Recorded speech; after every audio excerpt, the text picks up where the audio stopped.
6 months after first contact, Fleet Admiral Park Sora stood on the observation deck of the new human space station Kepler Prime, watching construction crews put the finishing touches on humanity's first permanent installation outside the Sol system. The massive structure served as both diplomatic center and military headquarters for an entire sector of space. The transformation had been remarkable.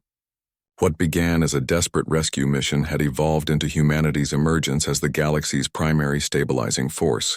12 different species had requested human military assistance, and 6 more wanted to establish formal alliances. "Admiral," reported Captain Shin Hai-wan as she approached with a data tablet, "we've received 3 more requests for intervention this week. The Andromedans are having pirate problems. The Centauri Federation wants help with border disputes, and something called the Crystal Collective is asking for protection from slavers." Park reviewed the requests with practiced efficiency. Recommendations? The pirate situation is straightforward. Deploy the 5th Squadron to clean them out. The border dispute needs diplomatic intervention first. And the slavery issue? Shin's expression hardened. That requires immediate action. Agreed. Contact Admiral Kwan's diplomatic team for the border situation, and have General An prepare a liberation force for the slavery problem. Make it clear that humanity has zero tolerance for slavery. The conversation was typical of hundreds that took place daily as human forces dealt with conflicts across multiple star systems. What would have been major wars in the past were now routine peacekeeping operations for Earth's expanding space navy.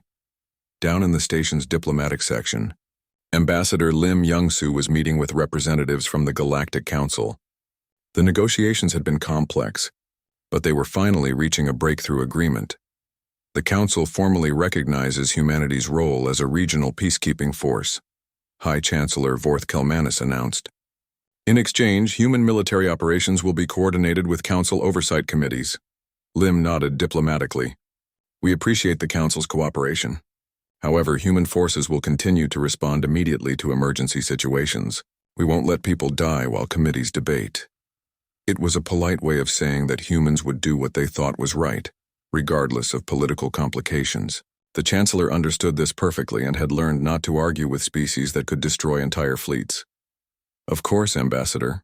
The Council recognizes that emergency situations require immediate action." The agreement was a face-saving compromise that gave the Council nominal oversight while allowing humans to operate exactly as they had been doing. It was diplomacy at its most practical. On the military levels of the station, General An Tai-hyuk was reviewing applications for the expanded Terran Military Academy. The facility now trained officers from 17 different species, and the waiting list was growing longer every month. "Sir," reported Colonel Ryu Ji-hoon, "we have applications from 3 more council member species. The Syrian Defense Force wants to send 50 officers, the Procyon Navy wants tactical training, and the Vegan Alliance is requesting a full curriculum exchange."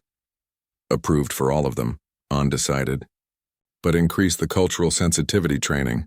Some of these species have never worked with aliens before, and we need them to understand human values. The Academy had become more than just a military training facility. It was where galactic civilization learned to cooperate on a level that had never been possible before. Human military doctrine emphasized joint operations and mutual support, concepts that were revolutionizing how galactic species thought about warfare. In the intelligence section, Captain Oh Sung-min was analyzing reports from human ships operating throughout the sector. The information painted a picture of galactic politics in rapid transition. "Admiral," he reported to Fleet Admiral Park, "our presence has had effects beyond what we anticipated. Species that were traditional enemies are now cooperating to gain human approval. Trade has increased by 40% as planets feel secure enough to engage in long-distance commerce. And criminal organizations are fleeing the sector rather than risk confrontation with human forces. Any problems? A few species are concerned about human dominance. The Arcturian Empire in particular seems uncomfortable with our influence, but they're not actively hostile, just nervous." Park considered this. "Send Ambassador Lim to meet with Arcturian leadership. Make it clear that we have no interest in controlling them, but we won't tolerate aggression against our allies." It was the standard human approach to galactic diplomacy, friendly but firm, with the clear understanding that friendship was much preferable to the alternatives. The economic effects of human protection were equally dramatic. Thix Villanos, now promoted to president of the Velkan Federation, was reviewing trade statistics that would have been impossible 6 months earlier. Our commerce volume has increased by 300%, he told his cabinet. Shipping routes that were too dangerous due to pirates and raiders are now completely safe under human protection. We're becoming one of the wealthiest systems in the sector. What's the cost of human protection? Asked his economic advisor. Surprisingly reasonable, Thix replied. They want preferred trading status, technology sharing agreements, and bases for their ships. In exchange, we get complete security and access to human technology. It's the best deal any species has ever negotiated. The human approach to alliance management was unlike anything in galactic history. Instead of demanding tribute or resources, they wanted partners who could contribute to mutual prosperity and security.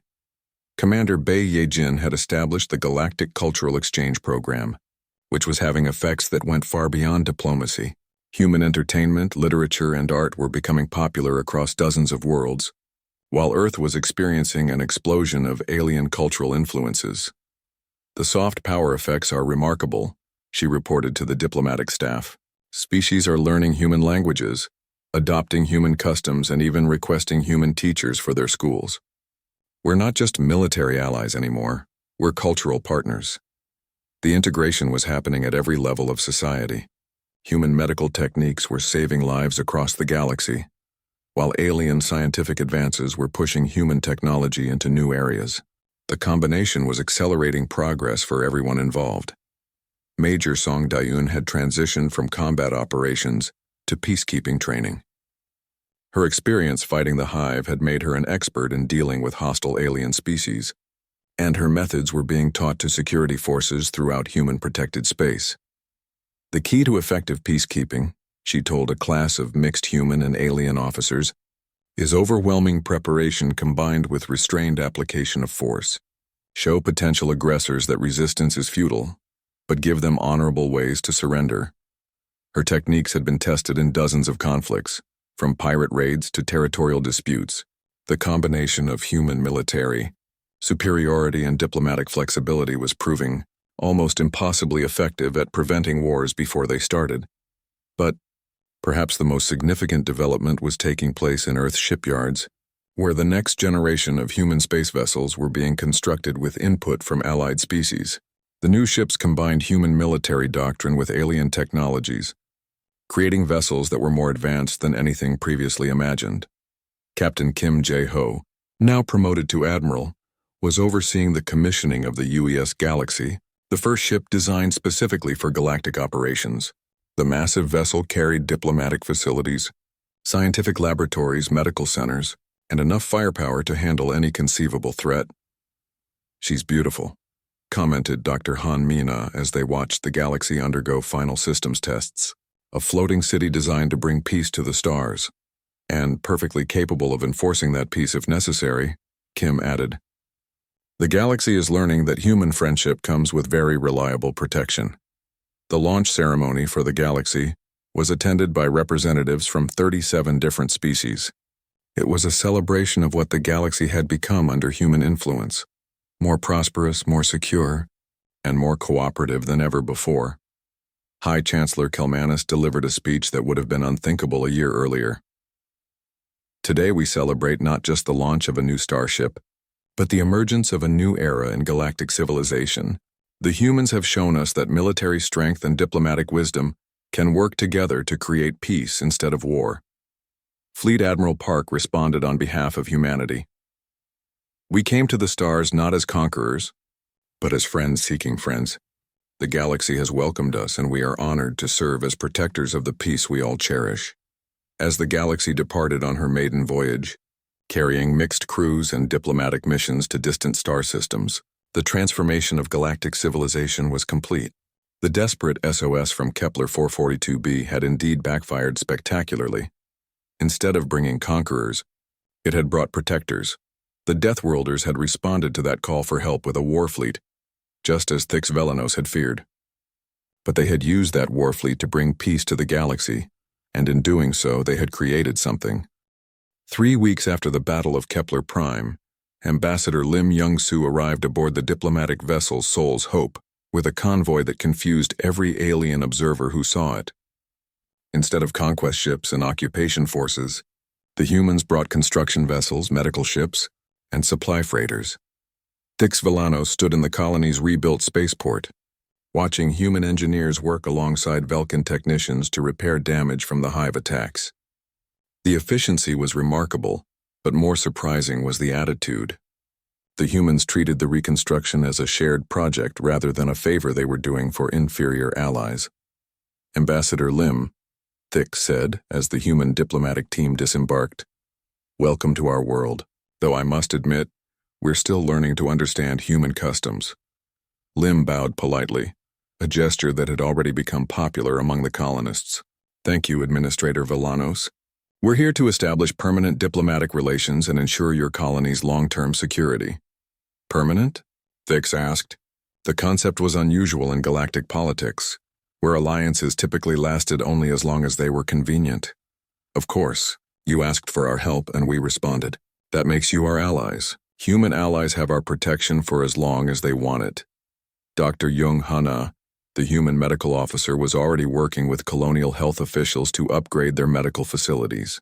Her technology was decades ahead of anything the Velkins had seen, but she shared it freely and taught their doctors how to use it.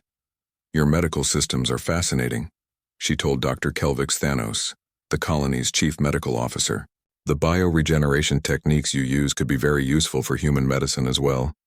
Kelvix was amazed by the exchange. "You want to learn from us? But your technology is clearly superior." "Superior in some ways," Jung agreed. "But you've developed solutions to problems we haven't encountered yet. Scientific progress works best when different approaches combine." This attitude of mutual respect and shared learning was unlike anything in Kelvix's experience with galactic politics. Most advanced species treated less developed ones as subjects or resources. The humans treated the Velkins as equals who happened to have different capabilities. Colonel Ryu Ji-hoon had established a training facility where Velkin security forces learned human military doctrine. The lessons were practical and comprehensive, covering everything from small unit tactics to strategic planning. "The key to human military success," he explained to a class of Velkin officers, "is adaptability. We don't just have better weapons, we have better methods for learning about our enemies and adjusting our tactics." Captain Bex Calvanos, Thix's military advisor, raised his hand. "But how do you coordinate such complex operations so quickly? Our military exercises take months of planning." "Practice and technology," Ryu replied. "Our communication systems allow real-time coordination between units, and our training emphasizes individual initiative within overall objectives. Every human soldier is taught to think tactically, not just follow orders." The concept was revolutionary to species accustomed to rigid command hierarchies. Human military doctrine assumed that soldiers would encounter unexpected situations and need to make critical decisions without waiting for orders from headquarters. Meanwhile, news of humanity's emergence was spreading across galactic communication networks. The reports were confused and often contradictory, but the basic facts were undeniable. The quarantined Deathworld species had not only entered galactic space but had defeated the Hive Collective in direct military confrontation. High Chancellor Vorth Kelmanis of the Galactic Council called an emergency session to address the crisis. Representatives from 47 member species gathered to discuss how to respond to humanity's sudden appearance as a major military power. "The quarantine of Sol 3 has clearly failed," announced Chancellor Kelmanis. "These humans have proven themselves capable of interstellar warfare at a level that exceeds our most optimistic projections." Ambassador Reth Solvanis from the Altair Confederacy spoke first. "With respect, Chancellor, they've proven themselves capable of defeating the Hive. That's different from being a threat to civilized species. They brought a war fleet to respond to a simple distress call," protested Representative Sex Thorvanis from the Rigel Union. "That shows their violent nature. They brought enough force to solve the problem," Reth countered, "and then they stayed to help rebuild. That shows responsibility, not aggression." The debate continued for hours, but the underlying issue was clear. The Galactic Council had to decide whether to treat humanity as a threat to be contained or as a potential member of galactic civilization. Back on Kepler 442b, Captain Oh Sung-min was conducting intelligence operations that would have terrified the Council if they had known about them. His ship Gwangju was mapping galactic political structures, trade routes, and military capabilities with efficiency that bordered on supernatural.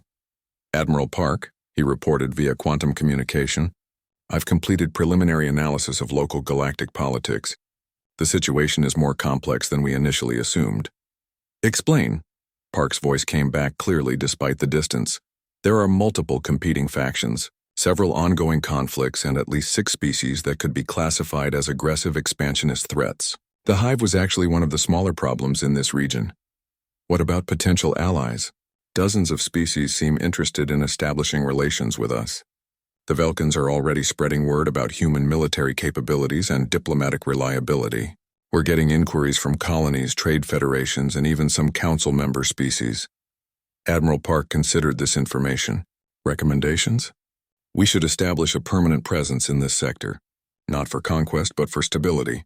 There are too many small conflicts that could escalate into major wars without proper mediation." "Approved. Begin planning for a diplomatic and military station in the Kepler system." The conversation was being monitored by Commander Bai Ye-jin, who was developing humanity's first comprehensive alien diplomatic protocols. Her work was crucial because humans were encountering political situations unlike anything in Earth's history. "The challenge," she explained to Ambassador Lim, "is that most galactic species have never seen our combination of military power and diplomatic flexibility. They expect us to either conquer them or ignore them. Offering genuine partnership confuses them." "That confusion might work in our favor," Lim replied. "If we can establish ourselves as reliable protectors rather than potential conquerors, we'll have allies instead of enemies." General An Tae-hyuk arrived the following week with plans for humanity's first off-world military academy. The facility would train both human and alien forces in Terran Combined Arms Doctrine, a military philosophy that was already being studied by intelligence services across the galaxy. "The academy serves multiple purposes," he explained to the colonial leadership. "It trains allied forces, demonstrates our commitment to regional security, and provides a peaceful way for other species to study human capabilities." Thix understood the subtle diplomacy involved. By teaching their military methods openly, the humans were showing that they had nothing to hide. It was a gesture of trust that made invasion seem unnecessary. But the most significant development came when Admiral Kwon Min-seok arrived to establish formal diplomatic contact with the Galactic Council. His ship Phoenix carried credentials from Earth's government and a proposal that would reshape galactic politics. "We come in peace," his first message to the Council stated, "but we come prepared. Humanity offers partnership, protection, and technological exchange to any species willing to work with us. We do not seek to conquer or control, but we will not tolerate aggression against our allies." The message was simple, clear, and backed by military demonstrations that had already destroyed the most feared fleet in the sector. It was the kind of diplomacy that only worked when delivered by someone with the power to enforce it.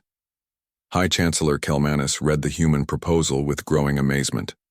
Instead of demands for territory or tribute, the humans were offering to help maintain galactic peace in exchange for trade rights and scientific cooperation. "They want to be galactic peacekeepers?" he asked his advisors. "It appears so, Chancellor. Their military doctrine seems designed for defensive operations and ally protection rather than conquest.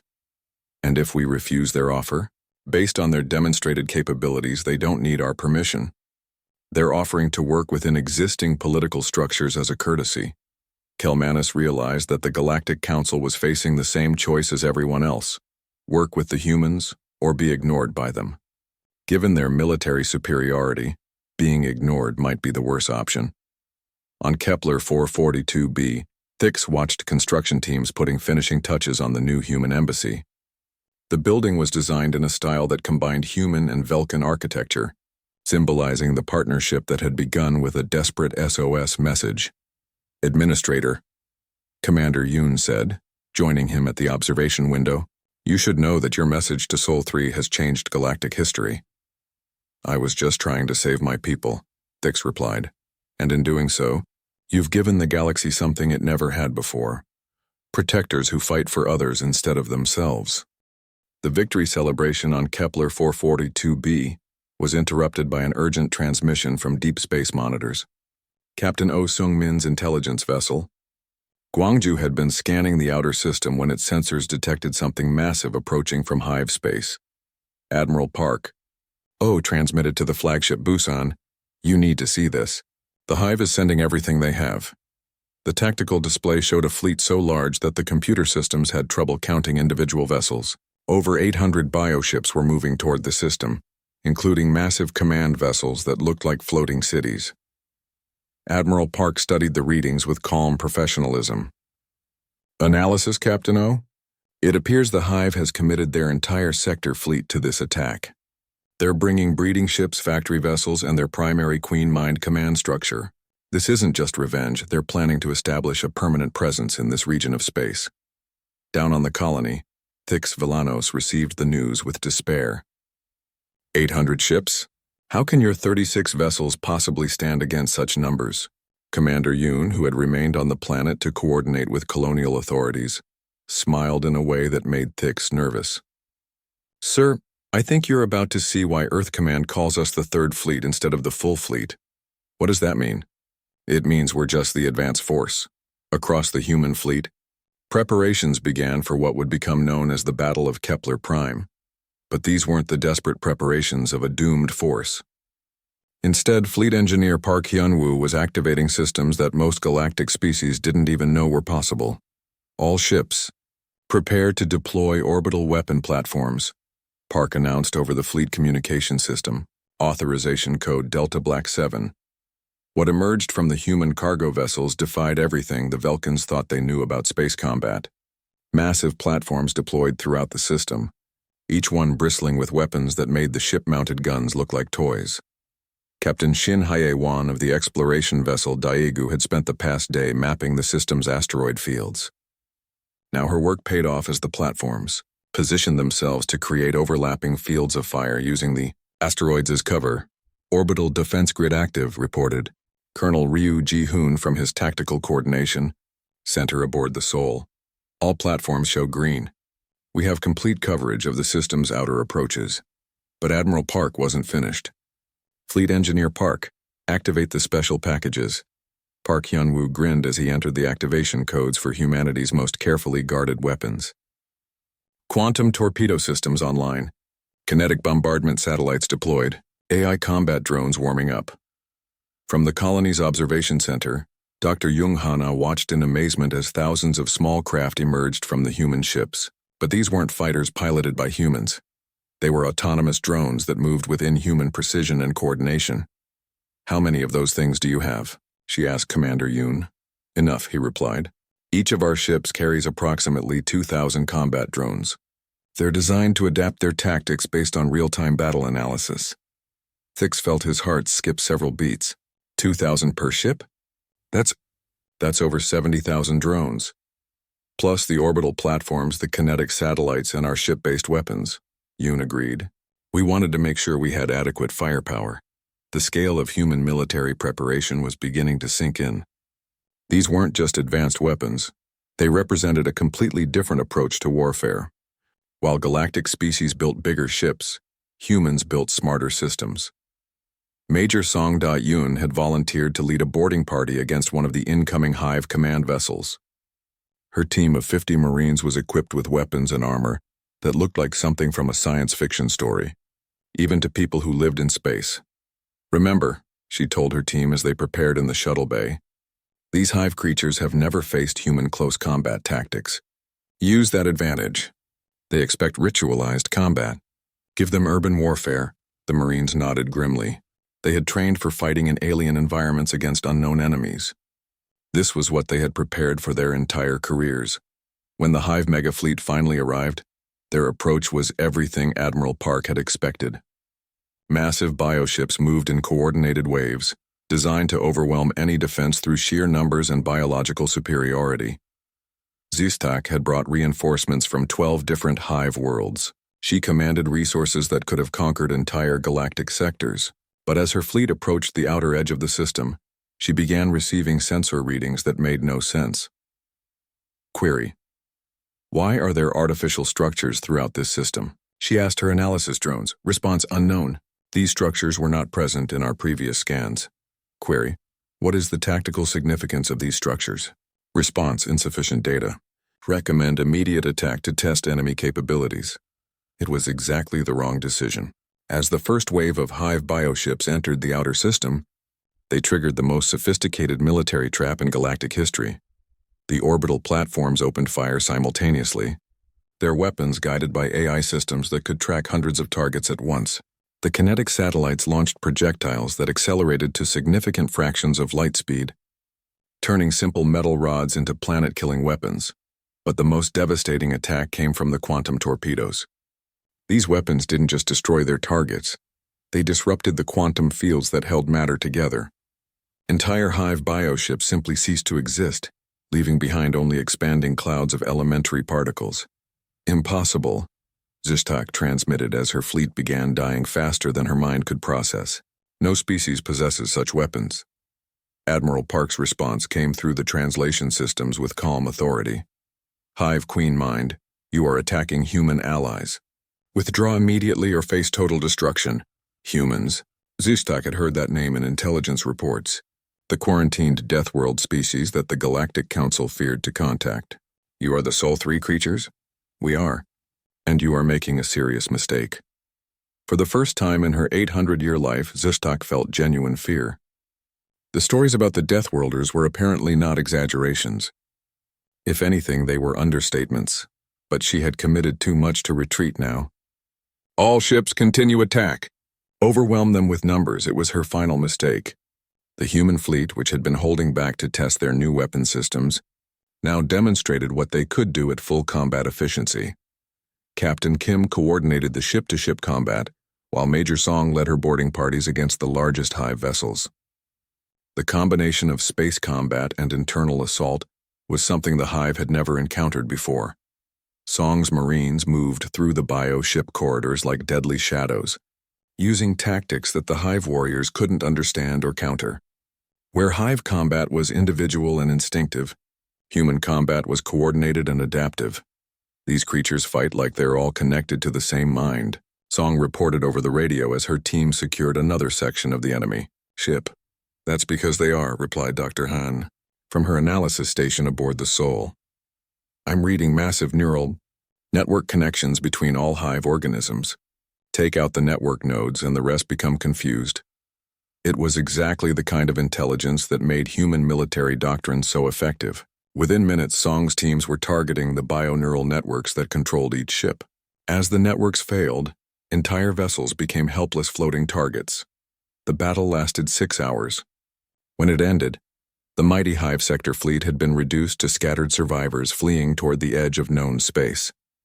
Stuck's command vessel limped away with massive damage, its Queen Mind barely alive. Admiral Park opened communications to the retreating Hive remnants.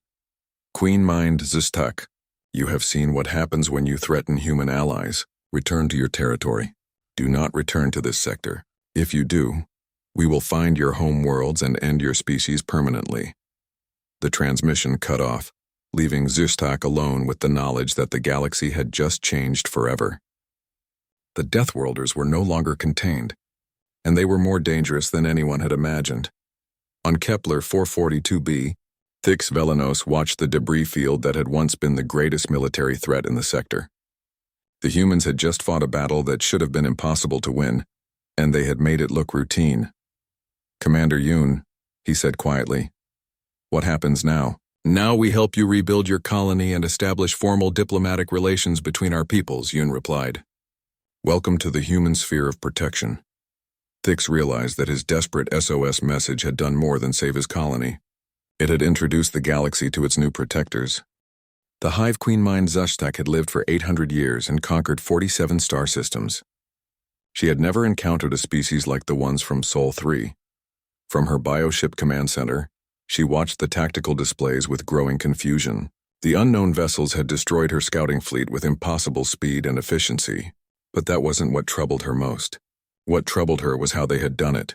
Show me the battle recordings again, she commanded her drone servants. The holographic display repeated the 17-minute engagement. The alien ships moved in perfect formation, but not the ritual pattern she understood. Their weapons fired in coordinated waves, targeting multiple ships simultaneously. Most disturbing of all, they adapted their tactics in real time as they learned about Hive capabilities. Query: do these aliens follow standard galactic warfare protocols? She asked her tactical analysis drones. Response: negative. These creatures do not issue formal challenges. They do not allow enemies to retreat. They do not limit their weapons to avoid excessive casualties. Zustak felt something she hadn't experienced in centuries: uncertainty. Every species in the galaxy followed the same basic rules of warfare: formal declarations, limited engagements, opportunities for surrender. These Sol 3 creatures seemed to have never heard of such concepts. Prepare the main battle fleet, she decided. We will crush these aliens with overwhelming numbers. Meanwhile, aboard the UES Sol, Lieutenant Colonel Nam Soo-hyuk was having the time of his life. As the fleet's tactical coordinator, he was responsible for analyzing the enemy and developing combat strategies. The Hive Collective was proving to be a fascinating challenge. Captain Kim, he reported, I've completed my analysis of the Hive forces we just defeated. They're using organic technology that's actually quite sophisticated, but their tactical doctrine is primitive. Explain, Kim said, studying the tactical displays. They rely on numerical superiority and brute force attacks. No combined arms doctrine, no flexible response capabilities, and their command structure is too centralized. Take out the command nodes and the rest become confused. Captain Lee Yoon-ji, the Marine Company commander, looked up from her equipment checks. What about their ground forces? My people are ready to deploy if needed. Interesting creatures, Nam continued. They're individually powerful and completely fearless, but they don't use cover effectively and they don't coordinate between units. Our standard infantry tactics should be more than adequate. Communications Officer Kang Dong-hyun raised his hand. Sir, I'm intercepting Hive biocommunications. They're calling for reinforcements from their main fleet. The transmission suggests they're confused by our tactics, Kim smiled. Confused is good. What's our fleet status? Fleet Engineer Park Hyun-woo answered from his station. All ships operational. Ammunition levels at 92%. We barely used anything in that last engagement. Excellent. How long until the main Hive fleet arrives? Based on their biocommunication patterns, I estimate 36 hours, Kang reported. Kim nodded. That gives us time to prepare the battlefield. Nam, I want you to work with the colonial authorities to set up integrated defense systems. Please prepare your Marines for potential ground operations. Park, I want every ship at peak efficiency.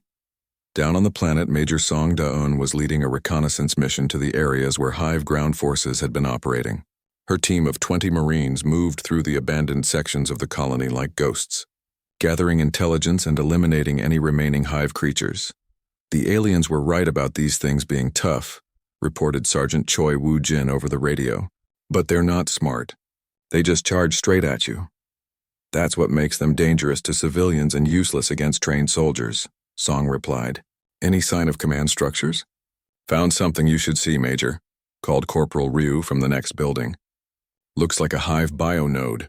Song examined the organic structure that looked like a giant brain crossed with a computer terminal. It was still partially alive, pulsing with bioluminescent patterns. Get the science team down here. The Navy will want to analyze this. Back in space, Admiral Park Sora was coordinating with Earth Command via quantum communication. The conversation was taking place in real time despite the distance, thanks to humanity's latest communication technology. Admiral, how significant is this Hive threat? Asked the Earth Defense Minister. Based on our initial engagement, they're dangerous to undefended colonies, but not a serious challenge to modern military forces, Park replied. However, this represents our first contact with hostile alien intelligence. We should treat it as a learning experience. What about the friendly aliens? The Velkans? They're grateful and eager to cooperate. Their technology is inferior to ours, but they have valuable scientific data about this sector of space. I recommend establishing formal diplomatic relations. Approved. What do you need for the upcoming battle? Park considered the question. The Third Fleet should be sufficient, but I'd like permission to field test some of our newer weapon systems. This might be our best opportunity to evaluate their effectiveness against alien technology. Permission granted, Show these hive creatures what human military doctrine looks like. 30 hours later, the main hive fleet emerged from hyperspace. Zysthak brought 230 bioships, including her personal command vessel, that was the size of a small moon. She was confident that sheer numbers would overwhelm the 40 alien vessels waiting for her. Deploy all forces, she commanded. Surround the enemy fleet. Consume them completely. But as her bioships moved into attack formation, she quickly realized that something was wrong. The alien ships weren't trying to escape or form defensive positions. Instead, they were moving into what looked like attack formations of their own. Do they not understand they are outnumbered 6-1? She wondered aloud. Aboard the Soul, Captain Kim watched the hive fleet deploy with professional interest. They're doing exactly what our simulations predicted. No tactical flexibility at all. All ships report ready for combat, announced Commander Bai Ye-jin from the communication station. Admiral Park sends her compliments and authorization to engage at will, added Lieutenant Park from the strategy station. Kim activated the fleet communication system. All ships, this is Seoul, execute pattern Delta 7. Show them how humans fight. What happened next would be discussed in military academies for generations. The human fleet split into 4 groups that attacked from different angles simultaneously. Their weapons weren't just more powerful than anything the galaxy had seen, they were smarter. Each missile and energy beam adjusted its attack pattern based on real-time analysis of the target. The hive bioships, designed to overwhelm enemies through numerical superiority, found themselves facing an enemy that treated superior numbers as target-rich environments. Human weapon systems that had been designed to fight multiple enemies simultaneously carved through the organic vessels like surgical instruments. Impossible, Stuck whispered as her fleet began dying around her. How can so few destroy so many? She tried to adapt, ordering her ships to change tactics, but the humans adapted faster. Every time she modified her approach, the enemy had already anticipated her move and prepared countermeasures. In less than 2 hours, the mighty hive battle fleet was reduced to burning wreckage. Zystak's command ship, damaged beyond repair, began retreating toward the edge of the system. Captain Kim opened a communication channel to the retreating hive vessel. The translation systems had learned enough of their biolanguage to make communication possible. Hive command vessel, this is Captain Kim of the human fleet. You are defeated. Withdraw from this system and do not return. Any future aggression against our allies will result in the complete destruction of your species. Zystak had never heard such words spoken with such calm certainty. These creatures weren't boasting or making threats, they were simply stating facts. This is not over, she transmitted back. The Hive Collective will remember this day. Good, Kim replied. Make sure you remember it accurately. Tell your people that humanity protects its friends. As the last Hive ships disappeared into hyperspace, the human fleet began recovery operations. They had just fought the largest space battle in galactic history, and they had won without losing a single ship. Down on the colony, Thix Villanos watched the battle's end with amazement. The Deathworlders had just defeated a force that should have been impossible to stop, and they had done it to protect people they had met less than 3 days ago. He realized that the galaxy was about to become a very different place. The first thing that confused the Velkans was how quietly the human ships moved. Most galactic species announced their arrival with formal challenges and ritual communications. The humans simply appeared in perfect formation and began scanning everything. Thix Villanos stood in his command center, staring at the tactical display. The 36 human vessels had positioned themselves between the colony and the hive bioships with military precision that took his breath away. Sir, his aide whispered, what if we made a terrible mistake? What if the Deathworlders are here to take over after they defeat the hive? It was a good question. Everything the Galactic Council taught about Sol 3 said its inhabitants were violent savages who solved every problem with overwhelming force.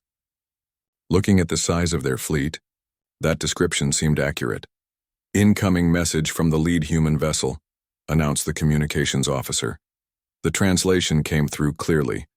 Velkan Colony. This is Commander Yoonji Sung of the Terran vessel Seoul. We are preparing a diplomatic shuttle to meet with your leadership. Please advise on landing procedures. Thix blinked. Diplomatic shuttle? The hive was attacking his people right now and the humans wanted to have a meeting? Tell them they can land at Pad 7, he said. but inform them that we have an active combat situation.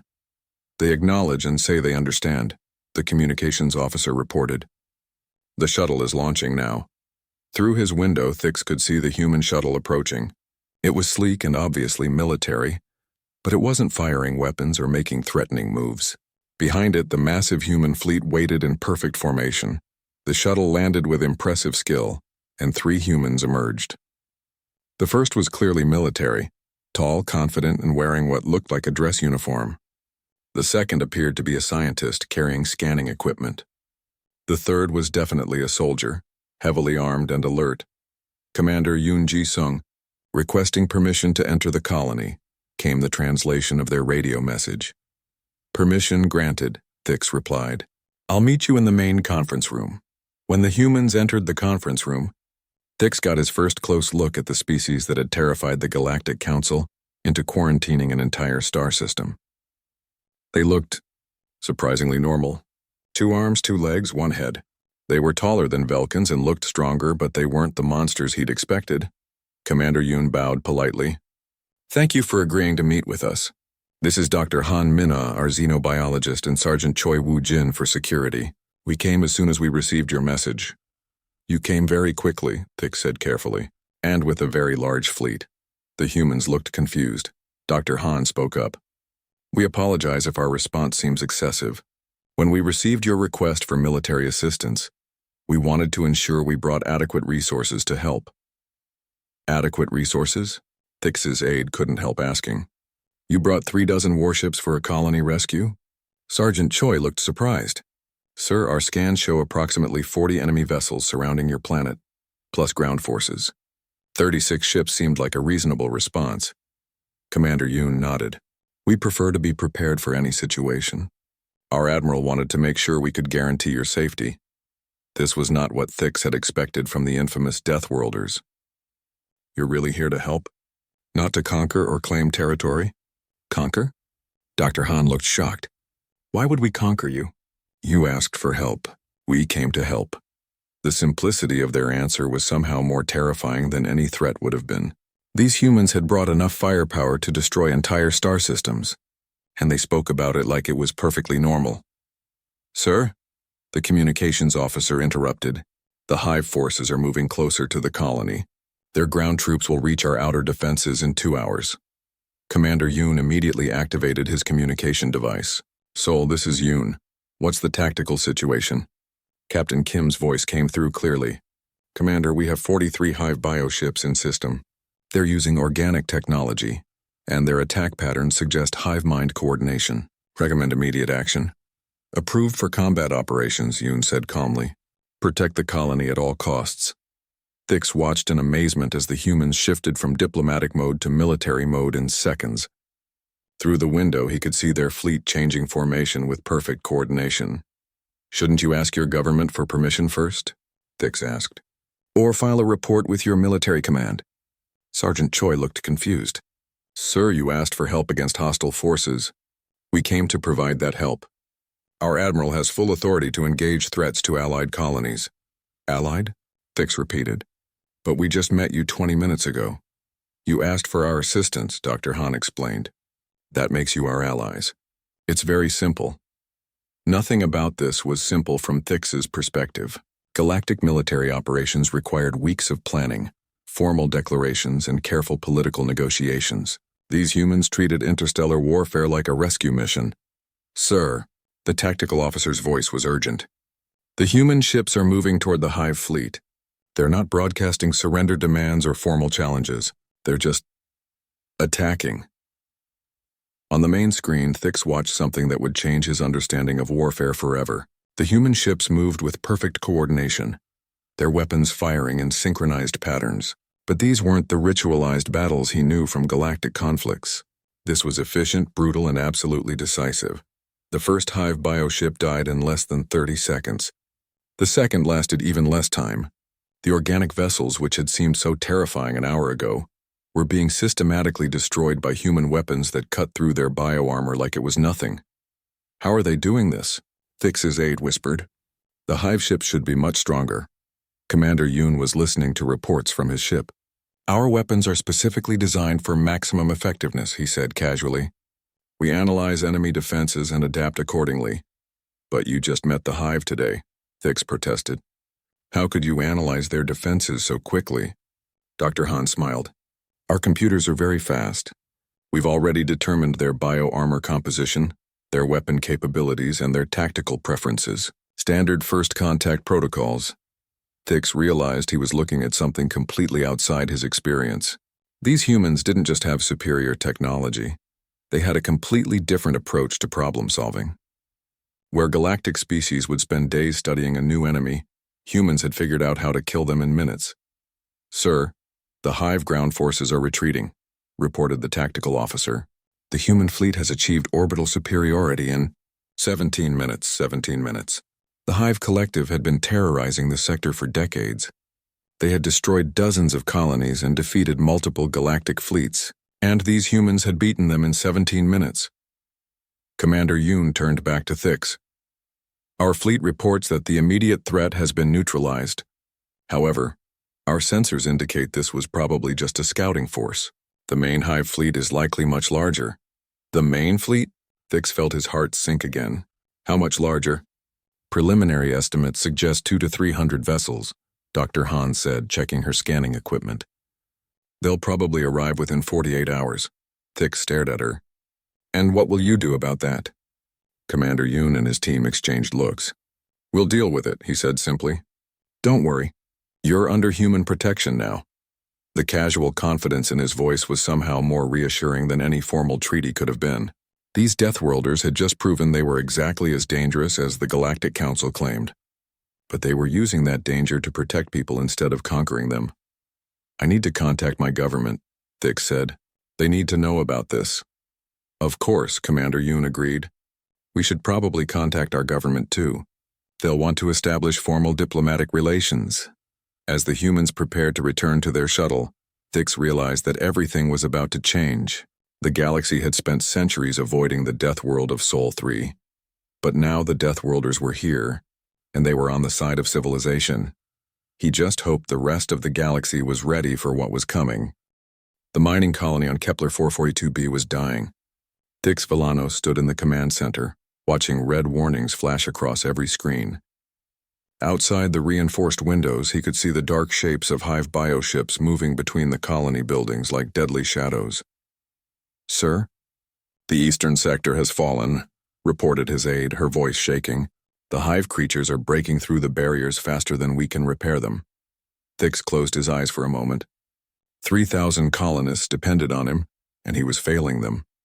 The Galactic Council had promised military support, but their nearest fleet was 6 weeks away. The colony had maybe 6 hours left. He looked at the communications console. There was one option left, but it was forbidden by galactic law. The quarantine system called Sol 3, the Death World. The Council had made it clear that no one should ever contact the savage species living there. Open a channel to the Sol system, he ordered. His communications officer stared at him. Sir, that's against Council regulations. If we contact the Deathworlders, we're dead either way, Thix said. At least this way we try something. The message was simple. He spoke slowly, hoping their translation systems would work. Unknown species of Sol 3, we need help right now. Our location is attached to this message. We can give you technology if you help us fight. He sent the message toward the distant yellow star and waited. Meanwhile, millions of miles away, Lee Taman was having a boring night shift aboard the UES Incheon. The communications officer was drinking coffee and watching deep space scans when his equipment suddenly went crazy. What the hell? He muttered, adjusting the controls. The signal was coming from outside human space, and it was definitely not human. The computer was already working to translate it. When the translation appeared on his screen, Timon nearly dropped his coffee. Captain! Captain Kim, you need to see this right now. Captain Kim Jae-ho rushed to the communications station, still pulling on his uniform jacket. What is it, Timon? Sir, we just received a message from aliens. Real aliens, and they're asking for help. Kim read the translated message twice. Then he picked up the ship's communication system. This is Captain Kim to Earth Command.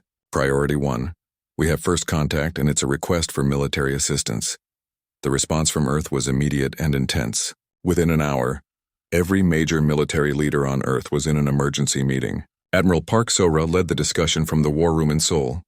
"The message is definitely alien," reported Dr. Han Min-ah, the military's top xenobiologist. "The language patterns are completely unlike anything on Earth.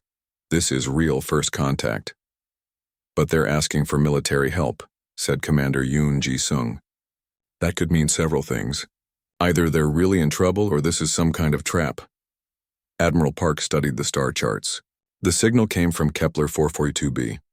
Our long-range scans show it's a mining colony with about 3,000 life forms. There are also unknown ships in the area that don't match the colony's technology." "Could be pirates," suggested Captain Oh Seung-min from Intelligence, "or invaders. Or it could be a trick to get us to reveal our military capabilities," added Major Song Da-yoon. Admiral Park made her decision. "We respond with full force. If it's a trap, we'll be ready. If it's real, we'll have enough firepower to help. Prepare the Third Fleet for immediate departure." "The entire Third Fleet?" asked Commander Bae Ye-jin. "That's 36 ships, including 3 battle cruisers." "If we're making first contact, I want to make sure we make the right impression," Park said. "These aliens asked for military help. We'll show them what human military looks like." Back on Kepler 442b, the situation was getting worse by the hour. The hive creatures had broken through 2 more defensive lines. Their bioships hung in orbit like giant insects, sending down more troops every few minutes. Thix watched his people retreat to the inner colony. "Any response from Sol 3? He asked. "Nothing yet, sir. But if the stories about Deathworlders are true, maybe it's better if they don't answer." Thix had heard the stories too. The Galactic Council said the species on Sol 3 were savage monsters who knew only violence. They were quarantined to protect the rest of the galaxy from their brutal nature. But right now, brutal might be exactly what the colony needed. "Sir," the sensor operator's voice was excited. "I'm detecting hyperspace signatures, big ones, coming from the direction of Sol 3. Thix felt his heart skip a beat. "How many ships?" The operator's face went pale. "Sir, I count 36 vessels. They're huge, much larger than standard galactic ships." On the bridge of the UES Sol, Captain Kim watched the alien colony appear on his screens. The planet was beautiful, with blue oceans and green continents. But the space around it was full of strange, organic-looking ships that definitely weren't friendly. "Contact the colony," Kim ordered. "Let them know we're here to help." The response came quickly, and the translation systems were getting better at the alien language. "Sol 3 vessels, thank you for responding. But why did you bring so many ships? Are you planning to conquer our world?" Kim looked confused. "Tell them we brought enough ships to solve their problem." "What's the nature of their enemy?" "They call them the Hive Collective. Bioships and ground forces that consume everything in their path. The colony has maybe 4 hours left." Admiral Park's voice came over the communication system. "All ships, this is Admiral Park. We have confirmed hostile alien forces attacking a friendly colony. This is humanity's first alien contact, and we will not let these people down. Prepare for combat operations." Across the human fleet, crews rushed to battle stations. Marines checked their weapons, pilots warmed up their fighters, and gunners loaded the massive ship weapons. On the colony, Thix watched in amazement as the human ships moved into perfect formation. They were clearly military vessels, but they moved with a precision that impressed even his experienced eye. "Sir, the Sol 3 ships are requesting tactical information about the Hive forces," reported his communications officer. "Send them everything we have," Thix said. "If these Deathworlders want to fight the Hive, I'll give them every advantage I can." As the data flowed to the human ships, Captain Kim studied the enemy formations. The Hive had surrounded the planet with bioships that looked like giant insects crossed with warships. Their ground forces were already on the planet's surface, moving toward the colony. "Interesting," Kim said to his tactical officer. "They fight like animals, not like organized military forces." "Should be easy enough to handle, sir," replied Lieutenant Colonel Nam Soo-hyuk. Kim smiled. Humanity was about to make its first impression on alien civilization. He intended to make it a memorable one.